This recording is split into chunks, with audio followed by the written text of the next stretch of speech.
خوب، ایسا شخص ممکن ہے، بس یہ ولایت فقی ہے، یعنی ایسا شخص جو با کردار ہے، با عمل ہے، خواہشات نفسانی سے دور ہے۔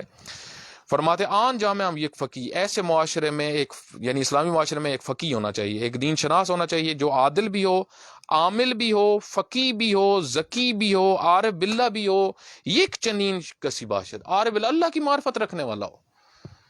یہ ساری چیزیں اگر اس کے اندر پائی جاتی ہیں تو وہ ولی فقی ہے۔ اب اس کو آپ مفت شیخ الاسلام کا نام دے دیں، مفتی اعظم کا نام دے دیں، جو بھی نام آپ دے دیں، کوئی نہیں ہے۔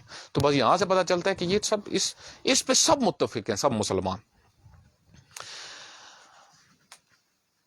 یہاں پہ انہوں نے رہبر معظم نے ایک اور بات جو بڑی بنیادی کی ہے، وہ بھی میں آپ کی خدمت میں عرض کر دیتا ہوں۔ صفحہ نمبر 265 میں فرماتے ہیں کہ پس حکومت فقی و ولایت فقی پدید یاس کے بین ہمیں فرق اسلامی مشترک ہے۔ فرماتے ہیں ولایت فقی کی حکومت اور ولایت فقی یہ ایسی چیز ہے جو تمام فرق اسلامی میں مشترک ہے، تمام فرق اسلامی میں مشترک ہے۔ یہ عبارت میں پڑھ رہا ہوں رہبر معظم کی۔ اور پھر فرماتے ہیں کہ ہر چند بے این نام و بے این خصوصیت در فقہ دیگر مطرح نہ شد باشد، اگرچہ ممکن ہے کہ دوسری فقہوں کے اندر اس نام سے نہ ہو، ولایت فقی کے نام سے نہ ہو، لہذا شما متفکرین اسلامی را می بینید کہ در این 100 سال اخیر دربار نہضت اسلامی حرف می زنند۔ یہ پچھلے 100 سال میں نہضت اسلامی کے متعلق بہت سارے علماء مفکرین اسلام نے بحث کی ہے، چاہے اہل سنت بھی ہوں۔ اور پھر رہبر معظم یہاں پہ ایک اور چیز بیان فرماتے ہیں کہ خود ہمارے اس انقلاب، یہ انقلاب اسلامی ہے جو حکومت اسلامی بنی ہے، اس کو زیادہ پسند اہل سنت نے کیا ہے، اس کے شواہد بیان کر رہے ہیں۔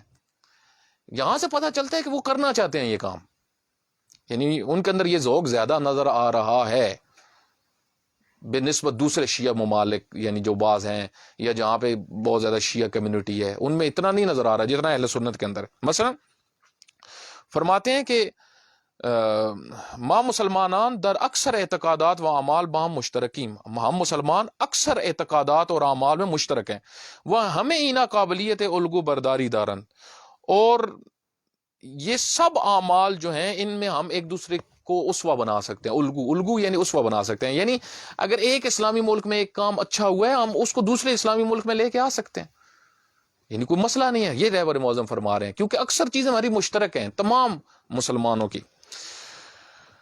وہ ہمیں اینا قابلیت الگو برداری، مثلا فرض کنید کہ اصل حاکمیت خدائی، مثلا مثال دے رہے ہیں، اصل میں حاکمیت اللہ کی ہے، یہ سب مسلمان متفق ہیں۔ بے معنی ملاک بودن ارزشائے خدائی ہے، یعنی معاشرے میں معیار وہی ہے جو جن چیزوں کو اللہ نے معیار قرار دیا ہے، اقدار وہی ہیں جن کو اللہ نے اقدار قرار دیا۔ یکی دیگر از اصول مشترک اعتقاد بے حاکمیت فرد عادل و صالح است۔ ایک اور اصول مشترک جو ہے ہمارا اور اہل سنت کا ہے، یہ دیکھیں یہ رہبر معظم کی میں تعبیرات بیان کر رہا ہوں۔ کچھ دن پہلے میں نے ایک مولانا کا کلپ سن رہا تھا، تو وہ اہل سنت کی ایک کتاب اٹھا کے اس میں سے امامت کے ٹاپک کو، جو امام جماعت کا ٹاپک ہے اور اس کے ساتھ حکومت کا مسئلہ بھی تھوڑا سا ریلیٹڈ تھا ظاہراً، تو وہ اس بحث کو ایک کتاب سے پیش کر رہے تھے کہ دیکھیں جی ان کے نزدیک تو امامت یہ ہے کہ ایک فاسق اور فاجر بھی حاکم بن سکتا ہے، اور اگر وہ فسق و فجور کرے تو لوگ اس کے خلاف اٹھ نہیں سکتے۔ تو ممکن ہے بعض مسالک کی بعض کتابوں میں یہ بات ہو، لیکن اکثر کا جو نظریہ ہے، جس طریقے سے خود آپ ریاست اسلامی مولانا ابو الاعلیٰ مودودی رحمۃ اللہ علیہ کی، یا جو بہت بڑے دوسرے بڑے بڑے مفکرین اہل سنت ہیں جن کی طرف رہبر معظم اشارہ فرما رہے ہیں کہ اکثر ہمیں فرق اسلامی جس چیز میں مشترک ہیں وہ کیا کہ فرد عادل اور صالح ہونا چاہیے، صالح اور عادل انسان کو حاکم ہونا چاہیے، یعنی کسی کے بے عرض شاہی الہی نزدیک تر باشد، وہ جو عرض شاہی الہی کے قریب ہو، و بیان عرض شاہ آگاہ تر و واقف تر باشد، اور ان جو اللہ کے نزدیک ویلیوز ہیں ان سے آگاہ بھی اور واقف بھی ہو۔ ما را اصطلاح فقی می گوئیم، ہم اس کو اصطلاح میں فقی کہتے ہیں، یعنی جو اللہ کے جو حلال و حرام اللہ نے کیا ہوا ہے اس سے سب سے زیادہ آشنا کون ہوتا ہے؟ فقی۔ اللہ کن چیزوں کو قدریں سمجھتا ہے، سب سے زیادہ آشنا کون ہوتا ہے؟ فقی۔ اللہ کس چیز کو یعنی کس انسان کو اچھا سمجھتا ہے، کس کو برا سمجھتا ہے، کس چیز حقوق کون سے ادا ہونے چاہیے، واجب ہیں، یہ ساری چیزوں سے کون آشنا ہوتا ہے؟ فقیہ آشنا ہوتا ہے. اللہ کی بہت سارے احکام سے فقیہ آشنا ہوتا ہے. اس وجہ سے ہم جو شخص بھی اللہ کے احکام، قوانین، حقوق جو اللہ نے قرار دیے، جو ان سے جتنا آشنا ہوگا ہم اس کو اصطلاحاً فقیہ کہتے ہیں. بس حکومت فقیہ و ولایت فقیہ پدیدہ یاس کے بین ہمیں فرق اسلامی مشترک ہے. بھائی یہ تمام اسلامی فرقوں میں مشترک ہے. ہر چند بین نام وعین خصوص، اگرچہ نام آپ بدل سکتے ہیں.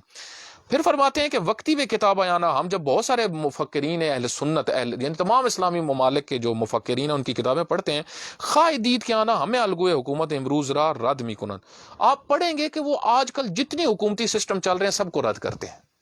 یعنی جمہوریت کو رد کرتے ہیں، ڈکٹیٹرشپ کو رد کرتے ہیں، اور کئی جو قسم کے جو مشہور یہ نظام ہیں ان سب کو رد کرتے ہیں جتنے مفکرین اسلام ہیں. مثلا آپ خود دیکھیں، خود ریاست اسلامی کے اندر مولانا ابو العلا مودودی رحمۃ اللہ علیہ نے جمہوریت کو رد کیا کہ جمہوریت جو ہے، یہ کہتے ہیں بعض علماء نے تو یہاں تک، بعض علماء اہل سنت نے یہاں تک تعبیر بیان کیا کہ جمہوریت اس وقت سب سے بڑا شرک در عبودیت ہے.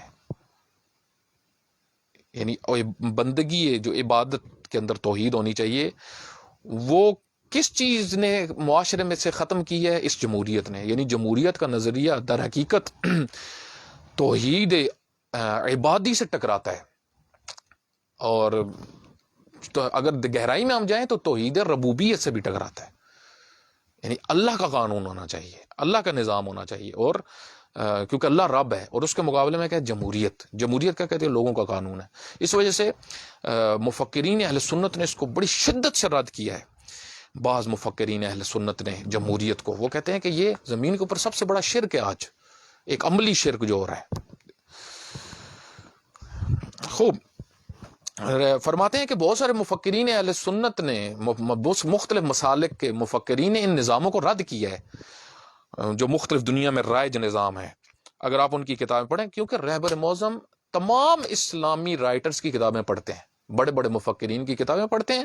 عطا میں ایک کتاب میں رہبر معظم کی ایک کتاب میں پڑھ رہا تھا، وہ فرما رہے تھے کہ پاکستان میں فلاں بندے نے علامہ اقبال کی شاعری پہ تشریح لکھی ہے، یہ باتیں کی ہیں اس نے. یعنی اتنی گہری رہبر معظم کو معلومات ہوتی ہیں کتب کے متعلق.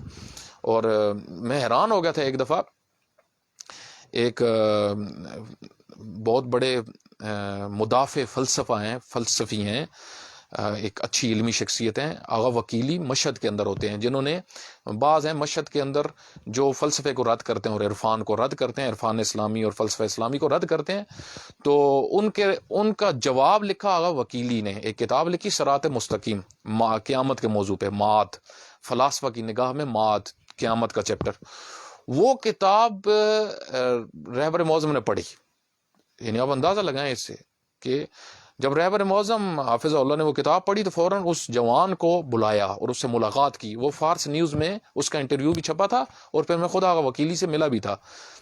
اس موضوع پر ہماری ڈسکشن بھی ہوئی تھی کافی، جو فلاسفہ کے نزدیک قیامت کا موضوع ہے. مطلب یہ کہ ایک عام جو اتنا پہچانا ہوا شخص نہیں ہے، وہ ایک اچھی کتاب لکھتا ہے، مارکیٹ میں آتی ہے، مقبول ہوتی ہے، رہبر معظم کی نظر میں ہے.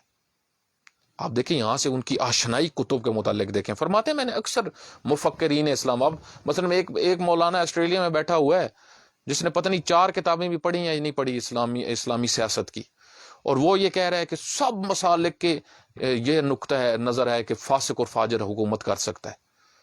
اور رہبر معظم کیا فرما رہے ہیں؟ رہبر معظم اس کتاب میں فرما رہے ہیں کہ یعنی فرما رہے ہیں کہ در این 100 سال اخیر، پچھلے 100 سالوں میں دربار نہضت اسلامی حرف می زنن، بعض لوگ ہیں جو اسلامی نہضتوں کے بارے میں لکھتے ہیں. وقتی بے کتاب آنا مراجمی کنید، جب آپ ان کی کتابیں پڑھیں گے تو دیکھیں گے کہ آنا ہمیں الگو آئے حکومت امروز رد می کنند، وہ آج کل کے جتنے سسٹمز ہیں مختلف حکومتوں کے ان کو رد کرتے ہیں. وہ می گویند، وہ کہتے ہیں، وہ کیا کہتے ہیں؟ یعنی علماء مسالک اہل سنت کے مختلف علماء یہ کہتے ہیں کہ باید بندے صالح خدا در راہ سے حکومت قرار گیرت، ایک صالح بندہ حکومت کرے. بندے صالح خدا کیست؟ رہبر معظم فرما رہے ہیں، اب بیان کریں صالح بندہ کون ہوتا ہے. کسی کے بیشتر از ہمیں معارف اسلامی را میدان، جو دوسروں سے زیادہ اسلامی معارف کو سمجھتا ہو. مثلا اب یہاں پہ میرے ذہن میں وہ آ گیا، سورہ بقرہ کا آپ متعلق جب علماء نے بحث کی ہے، تبصرہ کیا ہے کہ سورہ بقرہ کی کتنی اہمیت ہے، تو اس کے ذیل میں ایک واقعہ نقل کرتے ہیں. کہتے ہیں کہ پیغمبر اکرم صلی اللہ علیہ وآلہ وسلم نے کسی جنگ کے موقع پر ایک جوان کو سپہ سالار بنایا. تو جب مختلف افراد نے پوچھا کہ ان کو کیوں بنایا، فرمایا کہ ان کو پوری سورہ بقرہ آتی ہے، یعنی سمجھ میں ہے، حفظ بھی ہے اور سمجھتے بھی ہیں پوری سورہ بقرہ. اس وجہ سے یہ آپ کا رہبر بننے کی صلاحیت رکھتا ہے. آپ دیکھیں، یہ بہت سارے علماء نے یہ بیان کیا یہ واقعہ کہ ایک سورہ بقرہ جو ایک طولانی سورہ ہے، اس وجہ سے سورہ بقرہ کی بڑی اہمیت ہے. جو اس کو سمجھتا ہو اس پوری سورہ بقرہ کو، کیونکہ یہ معارف کا دریا کہا گیا ہے اس کو، سورہ بقرہ کو، اس کے اندر بہت علم ہے. تو اب یہاں سے پتہ چلتا ہے پیغمبر گرامی صلی اللہ علیہ وآلہ وسلم نے کیا معیار دیکھا. اسی چیز کی طرف رہبر معظم بیان فرما رہے ہیں کہ بندے صالح کون ہے. بندے صالح وہ ہوتا ہے کسی کے بھی جو زیادہ تعلیمات اسلامی کو جانتا ہو، وہ بیانہ بیشتر از دیگران متصف و موصوب باشد، اور دوسروں سے زیادہ اس پہ عمل کرنے والا بھی ہو. مہم ہے عمل کرنے والا بھی ہو.